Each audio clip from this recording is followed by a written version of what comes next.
Well, I want to thank you all so much for coming here. It really means a lot to me, and you know, I know it's a busy time of the year and everything, so I really appreciate it.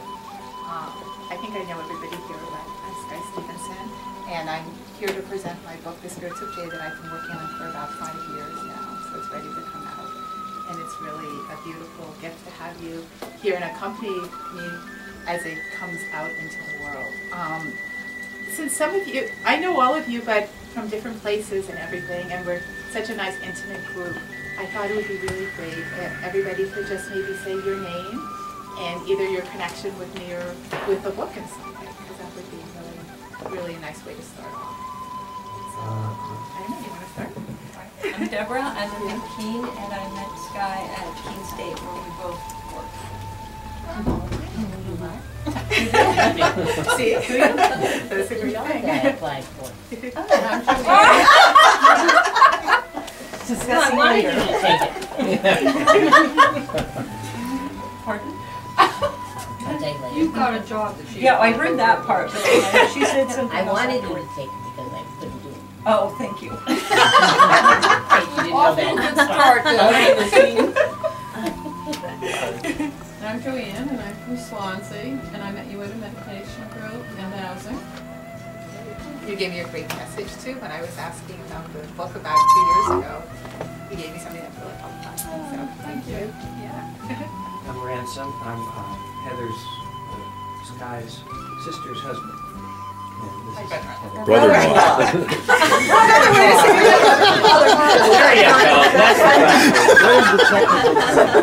And he's a very spiritual person too. He has this amazing wall that they've been building for years. No, I'm not making this up. A spirit wall. Well, he's an ordained minister and an artist as well. So his art tends to be focusing on people connections and humanity. And I'm Heather Stephenson, Skye's sister. I know her through family connections. And You you could have say all the that. good stories. Yes. Come to me later.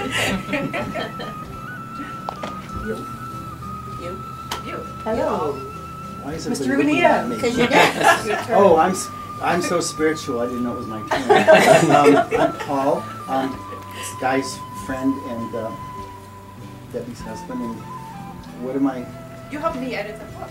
Oh, I did. I copied. I proofread the book, Yes. and I'm intimately involved. Well, with the book, yeah. And I can't wait to see what happens next.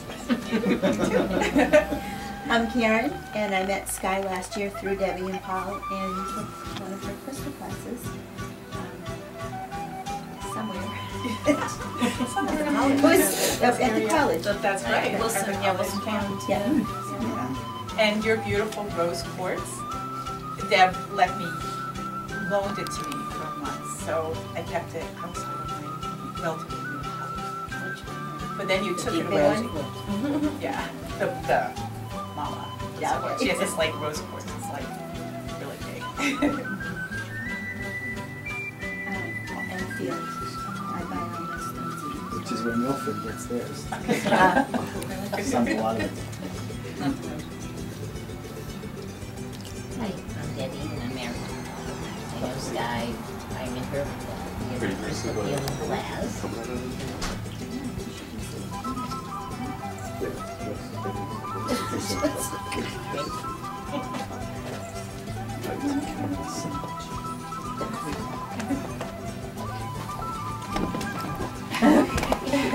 We just Oh, let's everybody start say over. hi. Start over.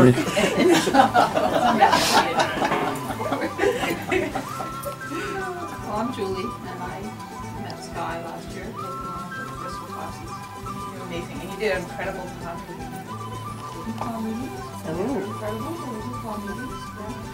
Here, actually. Yes, she'll be here two days next month. And beautiful photographs too. I didn't even know that her cards were for sale. I sold one this morning, actually. And she built her own chicken coop.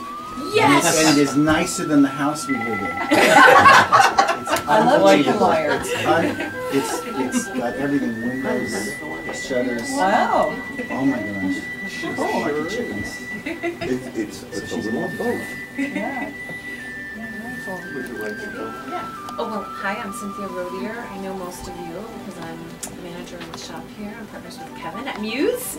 I met Skye when we did the all-day workshop at the college campus over 2 years ago in March. And that's when I met Karen. And Debbie had been telling me she'd taken Skye's classes before, and I had wanted to because I'd seen her column in the Shopper News and thought that was very interesting. And I've been drawn to crystals and rocks and stones, and so it's been the beginning of a nice friendship, and very happy for you on the book and can't wait to read it. Thank you. And I want to thank, well, when we finish this circle, we'll give you guys a minute. We'll just go around first. Yeah.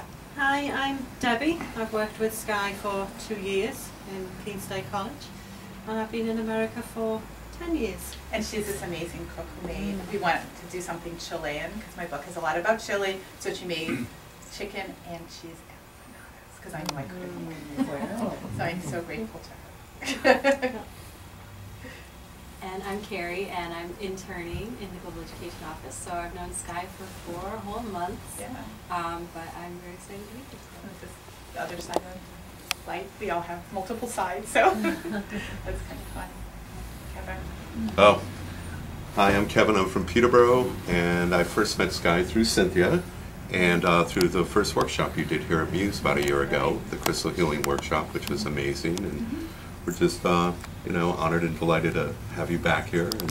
And this is the time I want to thank both of you all for welcoming and offering this book launch here. That was so kind of you. I hadn't even really thought it, and Kevin's like, I think you need to do a book launch and do it here, and we'll set it all up for you. And I just love this space anyway, because every time I come on, I'm just like, always looking at it. It's so great, not just to know that they have this store, but you know what they're contributing to the area as well. It's a real magnet for workshops and, you know, people. So, okay, how about you, Terry? Oh, well, I'm Terry, and I want you all to read the book to try to figure out who I really am. Ooh. Mystery method. We got that down. Do you guys want to just introduce yourselves? Oh, sure. Are you okay? Yeah. I'm Eloise. I met Skye, God, years ago. I don't know, how many years ago? In the income tax place. Yes, at the accountant's office. And, Yes. They always find you. right, we just happened to run into each other. We just started talking about crystals, and then that's the long-standing. No, it was actually more than that. I had gotten some crystal information. I thought I was like kind of crazy, and I mentioned it to our accountant, who's not a typical accountant. And he was like, "There's this woman around town. Her name, Eloise, something like that. She does massage. You have to connect with her." And then I walked out of the office, and you were standing there. And we've been friends ever Yeah, exactly. He's like, "That's a person you have to meet." So like 6-7 years ago. Yeah. So, Yeah. Synchronicity. Huh? Synchronicity. Oh, yeah. So of course I wanted to support you in this, because this is kind of where we started. Yeah, that's true. Hi, I'm Don. I'm with Eloise. That's a high. Okay. Well, I wanted to, again, part of this is to promote the book, but it's also to thank each of you, because all of you in your own ways have really helped and supported me in the writing of this book. And a book isn't just an individual project, because it has to come with a lot of love and support from the community.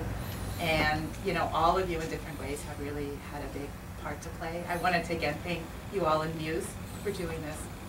And for each of you, you all know, whether it's at work, you know, sometimes when I'm coming and trying to shift from writing and stuff to my regular job, or my family, my friends, everybody, you've been so patient, as I said. But I think Terry was actually beginning to believe it would never happen, because he kept saying, "So, are you almost finished now with the book?" I was like, yeah, but I think I have to make one more change. So some of you are probably relieved that it's out here in the world. Today is a really special day to launch the book, because I was reflecting on it for a few reasons. Just practically yesterday was a full moon, which is neat, very powerful full moon. It was also International Human Rights Day, which we don't talk about too much in the US, but my book, in a weird sort of way, interweaves some spiritual things, but also with social justice. And, you know, I woke up recently thinking if there's any message I would like my story to have, it's that, you know, where we are in the world right now, the two need to go hand in hand. You know, it's easy to kind of sit and meditate and stay all nice in the light without trying to interface with the uncomfortable things that are going on around. But, you know, I think it's that interface that's really powerful. And I don't know how many, it was 48 years ago or whatever, the International Declaration of Human Rights was signed. In addition, today is the Day of the Seed. Because I'm going to be telling you, what I'm going to be doing, this presentation won't be too long, but I wanted to give you 5 keys to learning a little bit more about my story with a few short excerpts from friends here. And part of the story is actually there's a character that's very subtle in the story, that's a black jade heart. And the black jade heart follows the Mayan calendar.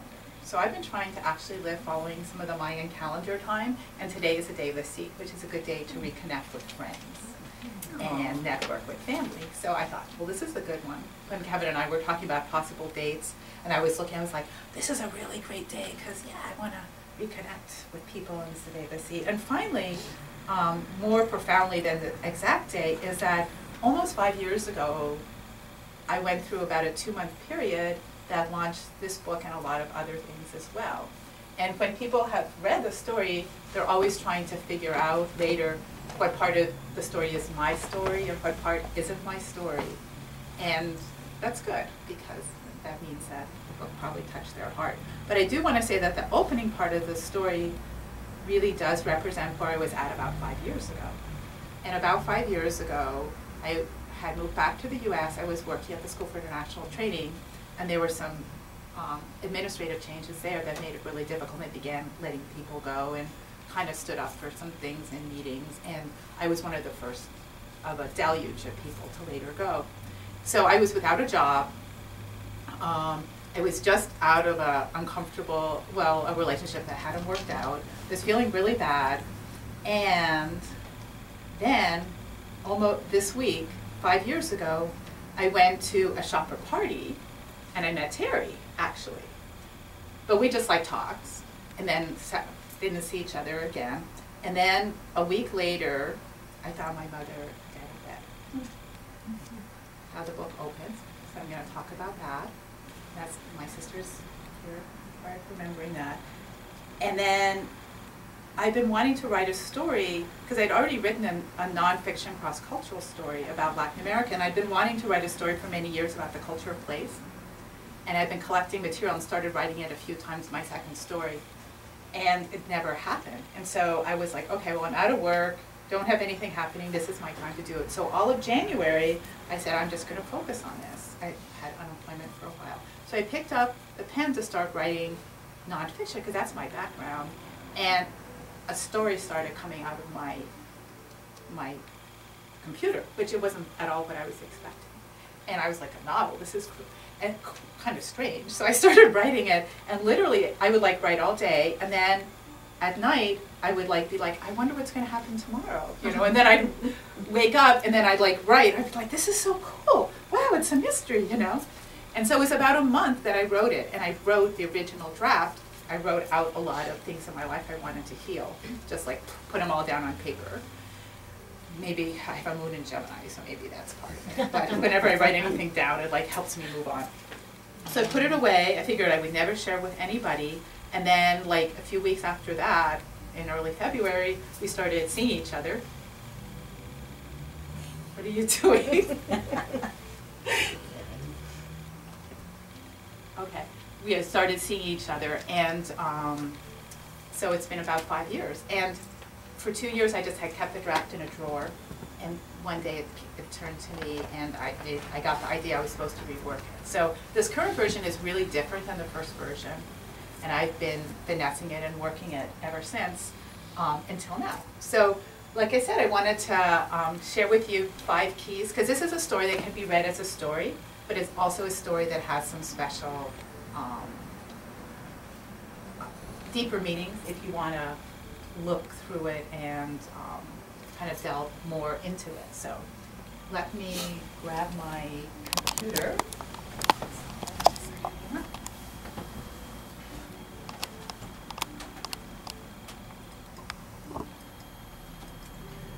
So this one, as I said, it starts off a little bit with the ancestors. And this is a picture of our mother, Cynthia Lee Cohen Stephenson. And this was actually the card that we put together at her memorial service. And I just wanted to acknowledge, since I started writing it right at the time when she passed on, that she was really present, as was my father as well. And the book's dedicated to them. And over here is a picture of our mom. I think that might have been in Stonehenge It when was, she definitely. took us. Yeah. Yeah, because she Stonehenge. loved rocks and crystals too, with Heather and me when we were 18, 19 years old. And right? Yes. That is one of the images, or that time is one of our strongest laugh until you almost pee in your pants family memory, because Mom was a picture taker, but the kind where, like, you know, okay, hold a smile and freeze for 15 minutes while I perfectly align things. And she kept backing up, and she had this wraparound skirt on. So she's backing up, and she's backing up, and she's backing up.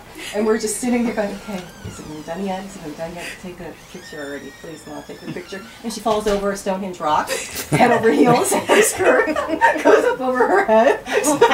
We still laugh to this day every time we see that picture, because it's like, okay, that's when Mom fell over the rock in Stonehenge. That was great. Yeah. But that was so cool. She took us to Stonehenge in the 70s, because I guess now, we were thinking of going last year, and there's thousands of people there, and we had Stonehenge pretty much to ourselves. We were crawling all over these rocks. I don't think there was anybody else there. Maybe there was, but not a lot. It wasn't like thousands of people, no busloads of people. No. So this is the first key, and I wanted to ask Cynthia, who has the same name as my mother, and also the manager of the store, if she could maybe read the first excerpt. Sure.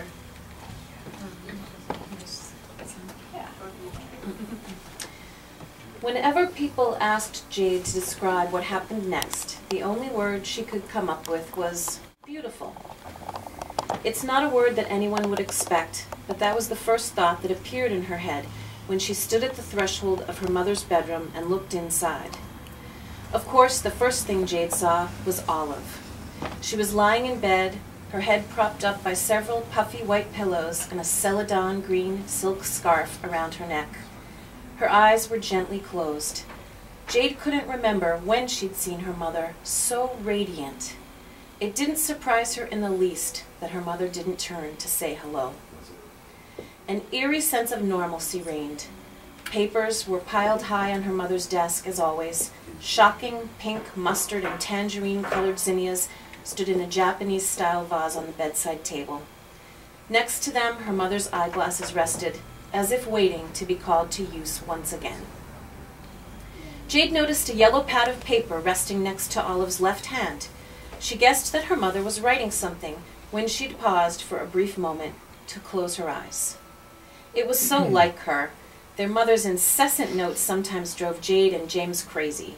They were typically written on small lined index cards. Some were even scribbled on random pieces of paper. The subject matter of these infamous note cards varied widely. Some were simply reminders of people's names, of things to do, of presents to buy, of sales at a store.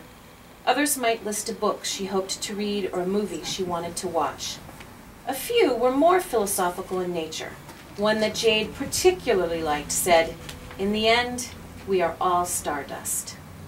When Jade had asked her mother where she'd found this quote, her mother had simply smiled. But a legal-size pad of paper was uncharacteristic. It was this pad of paper, as much as what she guessed she was about to find, that drew Jade forward. Only her mother's two arms were visible above the puffy, peach-colored winter quilt. Something about them that was different, although it took Jade a minute or two to figure out what it was. Her fingernails. Each one had a dark mark along its base that almost looked like a tiny crescent moon. Jade guessed that this must be what happens when people die. She realized this was the first time she'd ever seen a dead person so close. Jade was uncertain what to do next. She didn't feel quite ready yet to touch her mother, and so she turned her attention instead to the pad of paper. Now that she was closer, she could see that there was an open pen next to it. Curious, Jade picked up the pad and read in her mother's unmistakable handwriting, "Tell Jade about the spirits of place." It was only a short phrase, 7 words, 30 letters to be exact, but it was enough to shift the whole essence of the experience for her. She couldn't help but wonder, perhaps selfishly, what her mother's last note could possibly mean. So that's how the story begins, right around the winter solstice. And that last note and other objects that Jade discovers sends her on a journey that's both internal and external. So the second key is, as I said, one of the characters in the story that's in the background becomes more to the forefront is a black jade heart. And I have here some black jade hearts that I actually got from, they're Guatemalan jade hearts that are carved by a really great jade carver named Aya, who's one of the first, one of the men who worked with Frank Borland, who worked with the crystal skulls. So knowing, you know, how attached I am and connected with rocks and crystals, and especially jade, I had to have a character that was named Jade. What I have here is the Spirits of the Stone are in there, and this is a little bit just sharing personally some of the connections I've done with stones. And the first two, the reason I put these first two at the top is this is actually a crystal mandala that I ran into in Barcelona when I was going for work, totally unexpectedly. And I was walking through the Center Plaza the last day, and I saw these crystals, and I said, what are these? And they said, have you come for the final celebration for our crystal mandala that we set up in Barcelona? It took us 9 months, and this is the final day. I said, I don't know what you're talking about, I'm from the US. And they said, well, you know, join us. So that was one of the men that I joined with, and they had an hour celebration. And I'm hoping next year, maybe they share with me what they did that try to set up some crystal mandalas in this part of this, around Mount Monadnock or around Keene or whatever. They're since set up crystal mandalas in Paris, Mount Shasta, and other places. So that's an aside, but that's something, now that my book is out, I'm hoping to work on next year. This is me putting a crystal up in Mount Monadnock, and down there is a picture of a trip I took some people on to Mexico with my crystal teacher, Naisha, and that was us doing some meditations at the rising sun in one of the pyramids in Mexico. But anyway, this is the black jade heart that I showed you about, and I have 13 of them here because 13 is part of the story, and it has a special significance. And the other part, like I said about the black jade heart, I don't want to tell you too much, is that it's connected with the Mayan calendar. And so there's very short sections at the beginning of key parts of the story where there's kind of this mysterious message, and you realize it's from the black jade heart, and they follow the Mayan calendar. So when I figured out the dates in the story, I converted it to the Mayan calendar time, and I used that. So if you don't know that, you know, it's a little mysterious, but the Mayan calendar, basically I use a short one. There are 20 Sundays, and then there's 13 number days, and it goes around the 2 wheels until it follows a 260-day cycle. And they say it's different than our astrology because it's more cosmic astrology with the waves of what's happening. So anyway, that's the second one. So we have a second reading. Oh. My reading glasses.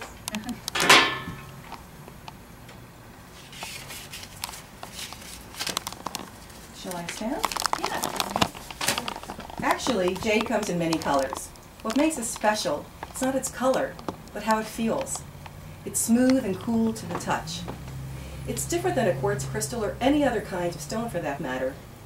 That's why jade is so precious for Chinese people, and we have many stories and legends about it. The jeweler paused. I'm sorry. I do not want to bother you by telling you so much about jade, but please, no, it's no bother at all. In fact, I like it very much. Jade is important to me too because it's my name. Until recently, I thought I gotten the name because I look sort of Chinese. Well, at least that's what some people tell me. Your parents gave you a beautiful name. Did you know that Confucius said all people should strive to be like jadestone? Calm and serene, strong and powerful. Jade can even sing if you know how to hit it just right. Really? Of course, jade can do many things. One legend says the storm god gave man jade to protect him from his enemies. That's why Chinese people carry a piece of jade with them. If it ever cracks or breaks, that means it kept you from harm. Jade is even important in Chinese history. A long time ago, there was a special jade seal called the Jade of Ho. People believed that it was the celestial symbol of an emperor's right to the throne, and many wars were fought for it. There are lots of other Chinese stories about jade. Actually, jade is one of the reasons that I work with minerals and gems. I liked those stories so much when I was a child. Jade wished that she could listen to him say more about her namesake, or really about anything, but she noticed there were some customers waiting and she didn't want to take up any more of his time. So reluctantly she said, "How much do I owe you?" I couldn't charge for talking about jade. It made me very happy to help Jade find Jade. Then he handed her back the black jade heart. Their skin touched momentarily. It didn't last long, but Jade thought she felt something flow between them. Or maybe it was just coming from the black jade heart itself.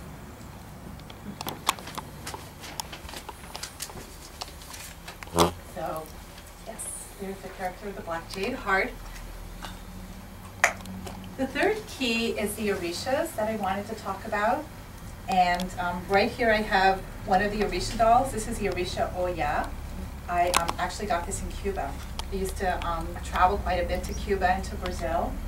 And I was lucky enough to sort of fall into meeting some really powerful people who are involved in Santeria and Candomblé. And I actually did a few initiations as well. And so up here are 4 of the orishas. And the orishas are also interwoven in the story in several ways. And one of them is that each of the sections begins with the name of a particular orisha. So the orisha, for those of you who don't know, are deities from the Yoruba people of Nigeria that were brought during the African diaspora over here. And then it became syncretized with Christianity in some ways, but has continued to be practiced, especially in Latin America. So it's actually very widespread in the Caribbean and in Brazil, where you have a really strong African population, African descended population. So these orishas, this first orisha is Elagua, and that's the orisha that sits at the crossroads, and is a first orisha that people do an offering to for ceremonies, and what they end as well. And it's called kind of the one who stands at the door of fate. This is the orisha Oya, which is the same orisha here. This is the orisha of the tempest and whirlwinds and lightning and thunder. It's a really powerful woman orisha. Each person is said to have one particular orisha energy that's especially strong in them. So that's actually the orisha that's strong in me. So I know her a lot. This is the orisha Oshun, that's also connected with the Virgin of Cobre, of copper in Cuba. That's kind of the patron saint of Cuba, but it's also connected, if you notice, there's an African person here with the orisha Oshun. That's the orisha, the goddess of love.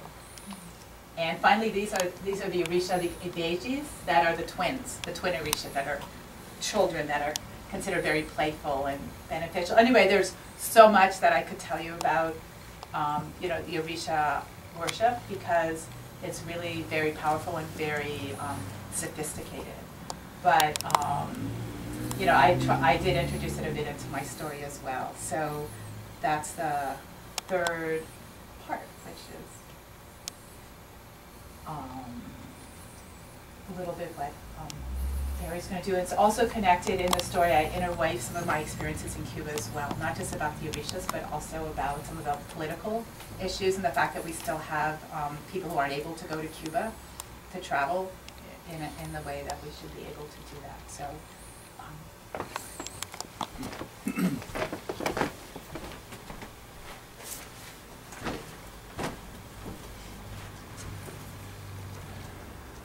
Cuba. A dark-skinned man arrived with the coffee.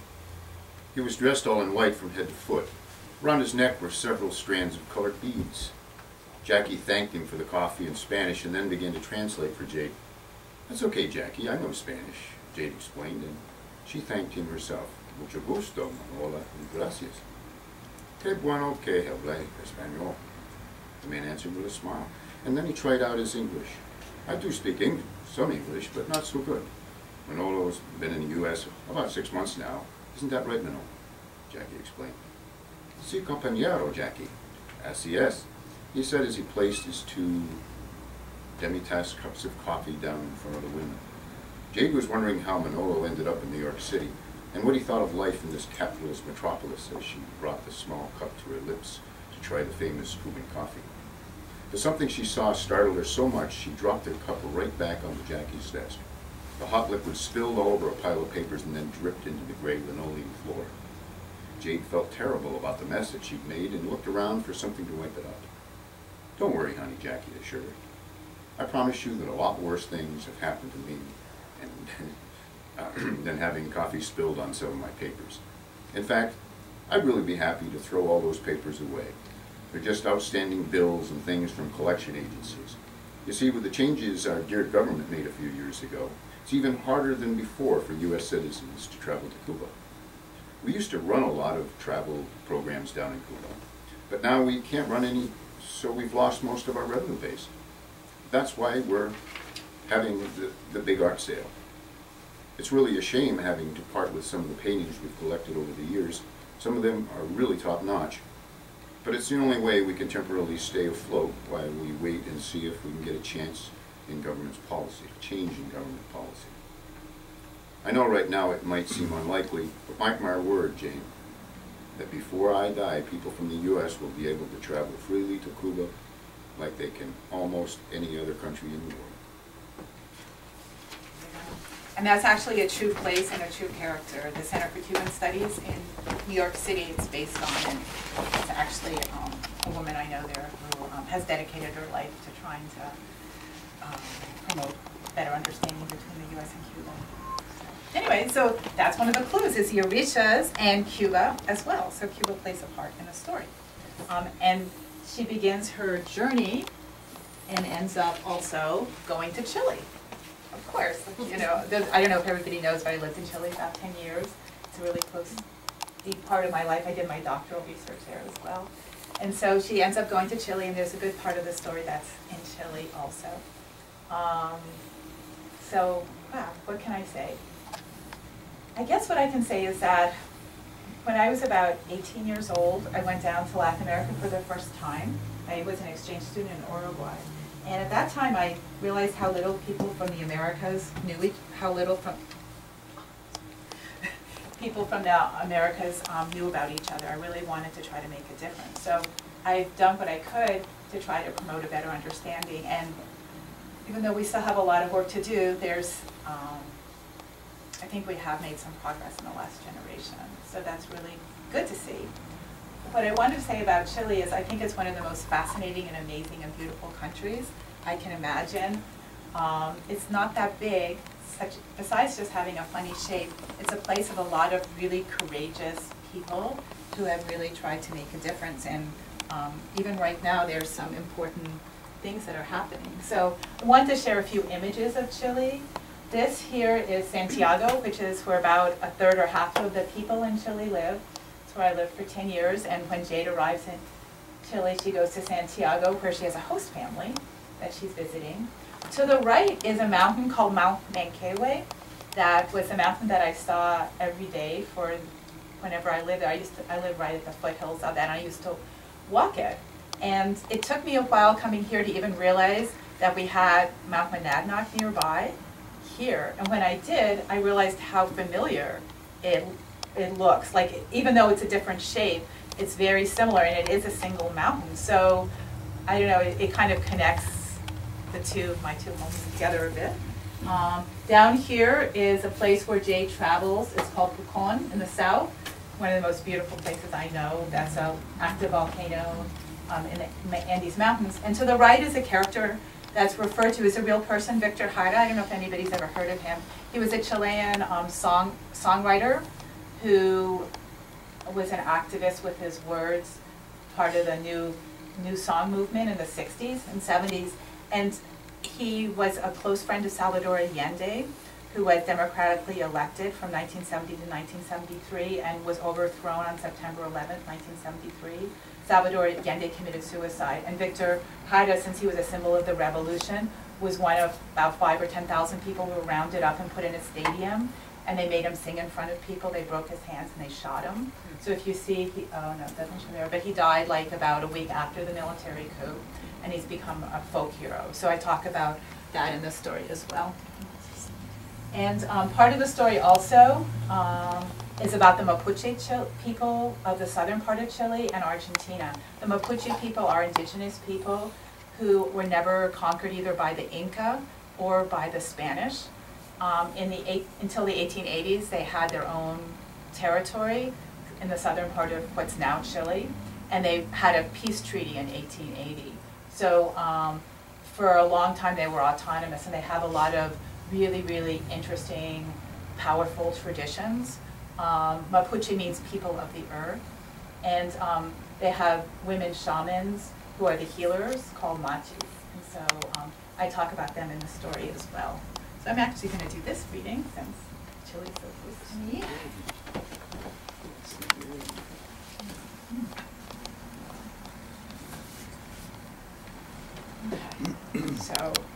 So Jade has gotten down to Chile, and she's in Santiago, and she's leaving the International Police Station where she had to go. The International Police Station was located on Avenida Borgoño, one of the busiest sections of the city. The street was heavily congested with cars, buses, taxis, and pedestrians as Jade walked purposefully toward the subway station, which was located a few blocks away on the other side of the Mapocho River. The Mapocho River ran through the middle of the city, dividing the capital into sectors. At one time, it might have been a clean and free-flowing river, but its banks had long ago been covered in concrete to suit human needs. And while Jade had always been inspired by the mountains that surrounded the city, she felt pity for its poor river. Today it looked even worse than she remembered. She paused for a minute in the middle of the bridge and looked down at the pathetic trickle of brackish water that couldn't even reach its banks. Here and there a seagull pecked at some garbage. One was trying its luck around an old truck tire that was lodged next to a large pipe that spewed out turbid-looking water that was a murky mustard color. Jade found herself missing the rivers and streams of home, which were so clean and flowed freely. She thought of the small brook that ran by the side of her mother's house. The last time she listened to it was the day she discovered Olive with her eyes closed, a celadon green scarf around her neck. And then she recalled the other waterways that accompanied her along the route between her mother's house and hers. There was a West River in Vermont, stone-strewn and meandering, and the wide and straight Connecticut River that emphatically marked the boundary between Vermont and New Hampshire. After that, there was Chesterfield Gorge, Spofford Lake, and finally the Ashuelot River in downtown Keene. Each waterway was different. Each one had its own course to follow. This got her thinking about the course of her own life and what she would like it to be like if it were the river. She knew she didn't want it to be like the poor Mapocho. Jade was beginning to sense an underlying purpose or pattern to everything that had unfolded in her life so far.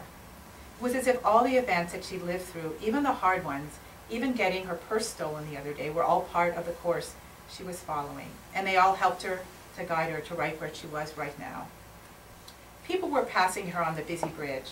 A young couple walked by hand in hand, followed by a mother holding an infant wrapped tightly in a blanket, even with the summer heat. They all looked content. And even though Jade was standing there by herself and missing her home, she was also feeling content for the first time in what seemed like months. A yellow taxi cab slowed down next to Jade, and the driver looked over at her, checking to see if she was interested in using his services. On an impulse, Jade decided she didn't want to deal with the hot, swarming crowds in the subway and got into the taxi. She knew the ride back to Mama Rosa's apartment wouldn't be more than $4 or $5. She gave the driver her address, and then she relaxed back into the comfort of the well-cushioned seat. The driver turned on the meter. Jade watched him carefully as he did so. She knew enough about how things worked in Chile to know that taxi drivers had many creative ways to overcharge their partners. To the right of the meter was the driver's taxi license.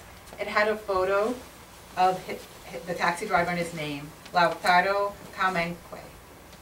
The Mapocho looks pretty sick, doesn't she? Poor river, Lautaro, the taxi driver, said to begin the conversation. Another thing that Jade had learned long ago about Chilean taxi drivers was that they usually liked to talk as they drove, and one never knew what direction the conversation would take. I was thinking the same thing. Where I come from, we have really beautiful rivers. It felt good to share these thoughts with someone. I take it you're not from Santiago. I thought you were until you spoke, the taxi driver said, and then he added, I'm not from here either. We have beautiful rivers where I'm from too. Where are you from? Down south, a small town not far from Pucón. There are a lot of rivers and lakes there. One that's called the Trancorta River that people come from all over the world to raft. Farther south, there's an even better river for rafting, but it's been dammed up for hydroelectric power. We had a big campaign to try to stop the construction of that dam a few years ago, but we couldn't halt it. It still makes me sad to think about it. That's too bad, but at least you still have a lot of clean and beautiful rivers, it sounds like, Jade said to reassure him. Then on the spur of the moment she added, I'm thinking about going down to that part of Chile, to Pucón. I've never been there before, and I found out that my mother may have lived there a long time ago. I'd like to see what it looks like. If you can make it down, you really should. The way I see it, you really can't understand Chile if you don't know about that part of the country. Did you know that's Mapuche territory? Until the 1880s, the entire south of what we now call Chile belonged to us Mapuche. Yeah, we had our own country, and we traded with the whites to the north. Really, I didn't know that, and I studied in Santiago for a year. I couldn't remember them teaching us this in Chilean history class, or maybe I just missed it. The taxi driver chuckled. Mijita, you didn't miss anything in class. This part of Chilean history isn't part of the official story, but it's a true story. And if you're really interested, I can give you the name of some history books that tell the story from our side. Side, Jade said.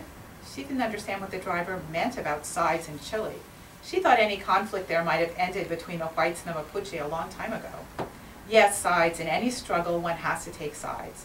There's no such thing as a neutral position, you know? The Inca couldn't defeat us, and neither could the Spanish. And we're still fighting in our own way for our lands and our way of life. But now the struggle is to make sure that the rivers that belong to the Great Mother aren't dammed up and polluted like the Mapocho, and that the tall Araucaria and powerful Canelo trees, which are sacred to my people, aren't chopped down to become newsprint in Japan. There was a red light. Latardo put on his brakes hard and stopped in the middle of a long line of cars and taxis. As if on signal, two teenage boys with ragged clothes stepped up to the front of the taxi and began to clean the windshield. One of them squirted a soapy liquid, while the other wiped with a squeegee. Latardo waited patiently for them to finish and then gave them a coin. The light changed. Latardo slowly inched forward, keeping pace with the line of traffic. Those two boys are probably Mapuche. Half of all Mapuche live in Santiago now. Really? Jade realized she'd never thought about whether any of the people she knew in Chile were Mapuche. Now she gets that some of them probably were. Actually, most Chileans have some Mapuche ancestry, but most of them won't admit it. But it's beginning to change. Some people are starting to feel pride in being Mapuche, even here in the capital. That's why I'm here. I'm part of a Mapuche Cultural Center. That sounds like important work, Jade said. I think so. It's not always easy, but it's my way to wage battle since I'm a musician. A musician? What do you play? I sing and play guitar, and some traditional Mapuche instruments. I'm part of a group called Mapu. Do you know that Mapu means earth in our language? But actually it's more than that. It's hard to explain exactly in Spanish, but it's something like the creative energy of the universe. So we call ourselves Mapuche, recognizing that we're children of that energy. So the last key I wanted to share with you comes toward the end of the story, when Jade comes back after her trip to Chile and deciphers some things and makes some realizations about her family. And the book finishes, I don't want to say too much, but there's something about this story. So I wanted to share this because in some way, at one level, the book is also a metaphor of this particular story. So, you want to go for it?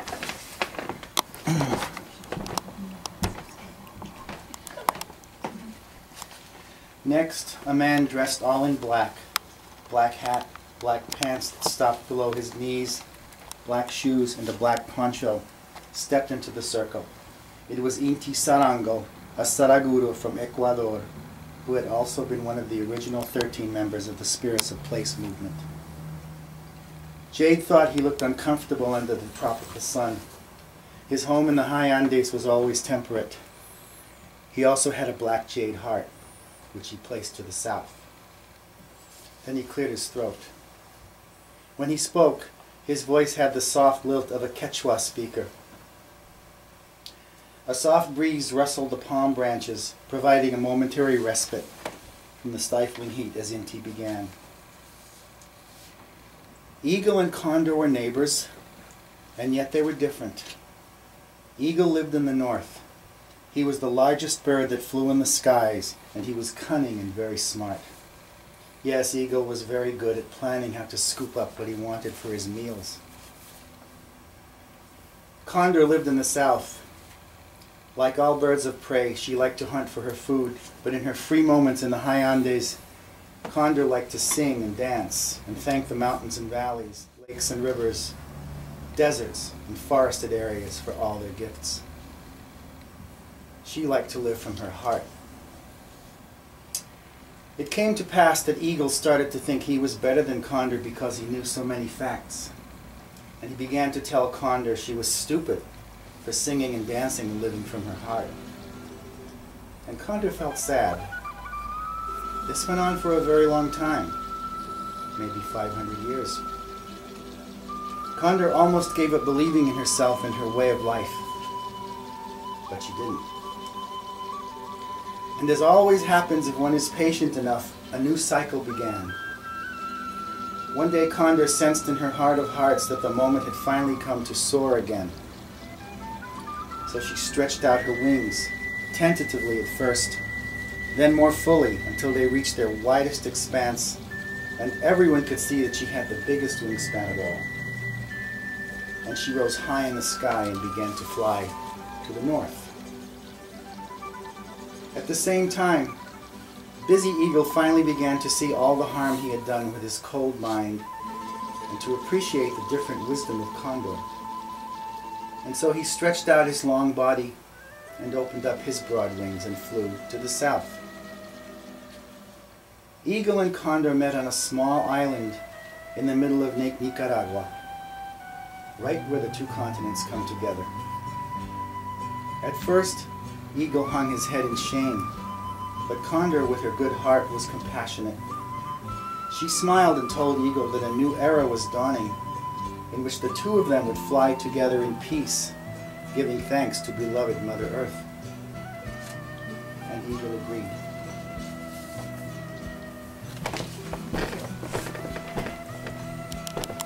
So,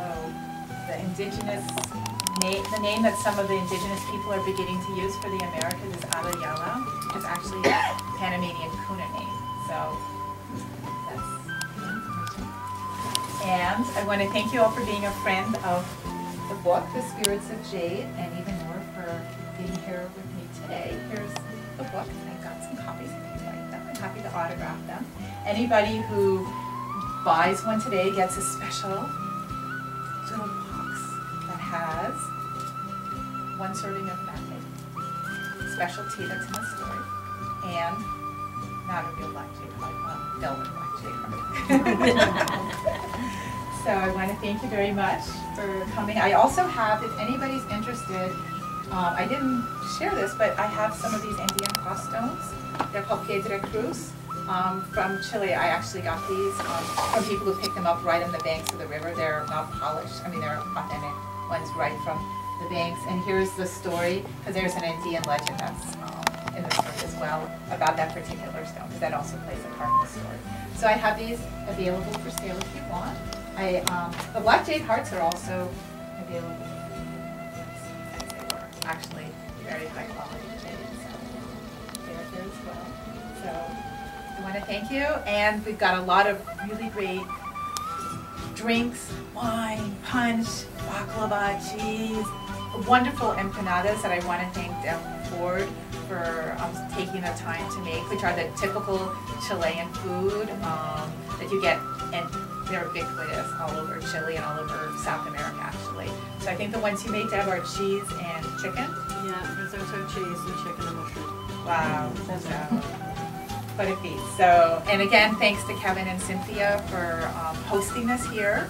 And you've got so many wonderful, beautiful things around here. So, good time for Christmas. Good job. Thank you.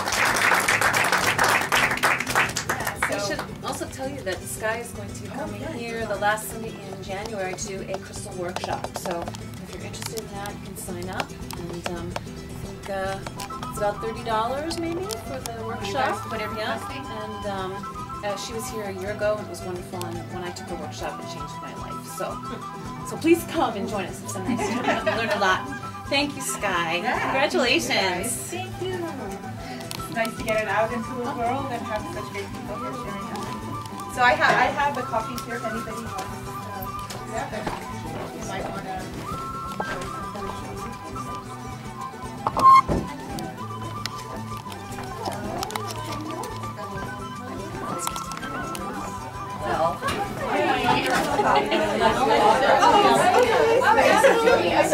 What's your name? They're like, oh my god, I gotta sing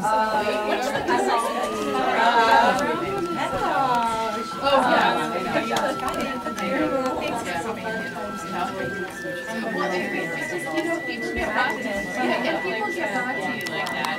Yeah. And I've been thinking about it.